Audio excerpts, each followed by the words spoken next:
சந்திக்கிறேன். மக்கள் என்ன சொல்றாங்களோ அதை இங்க நான் குறிப்பிடணும்.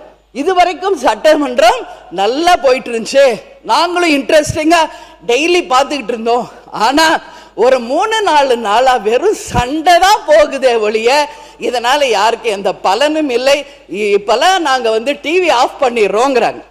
ஏன் இதுன்னு சொல்றேன்னா, இங்க மக்களுக்காக பேசணும், மக்களுக்கு நல்லது நடக்கிறதுக்கு தான் இந்த சட்டசபை என்பதை தயவு செஞ்சு எல்லாரும் புரிஞ்சுக்கணும். வாக்குவாதம் பண்ணுங்க, ஆனா 24 மணி நேரம் இருக்கிற 6:30 மணி வரைக்கும் வெறும் சண்டை போனா எப்படி? நானும் பார்க்கிறேன்.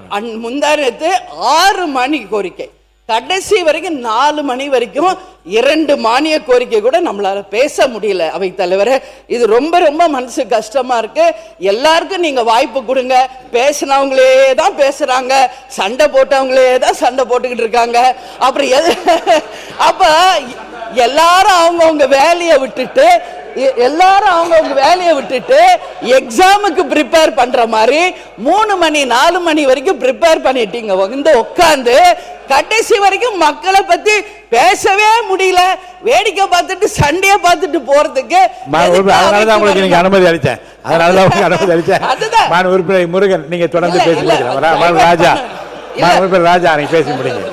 இல்ல அவைத் தலைவரே, இங்க பாருங்க, நான் கடந்த ஒரு வாரமா எதுவுமே பேசல. நானும் ரொம்ப பொறுமையா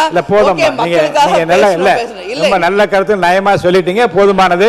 அவர் 12 பேர் பேசணும், போதும். இப்போதைக்கு இது போதும். அப்புறம் அடுத்த மானிய கோரிக்கை வரும்போது நீங்க பேசலாம்.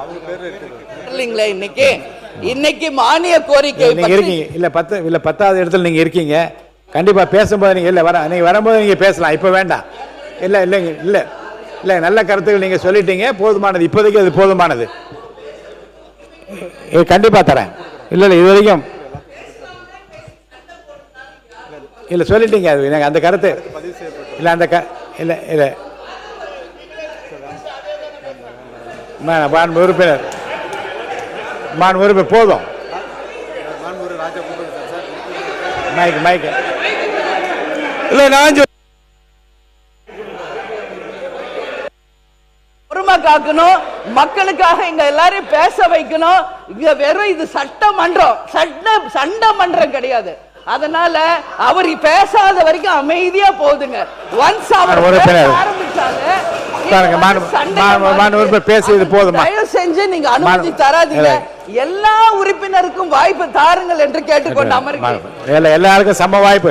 எல்லாருக்கும் இதுவரை இல்லாத அளவிற்கு எல்லாருக்கும் சம வாய்ப்பு கொடுப்பதுதான் நான் முயற்சி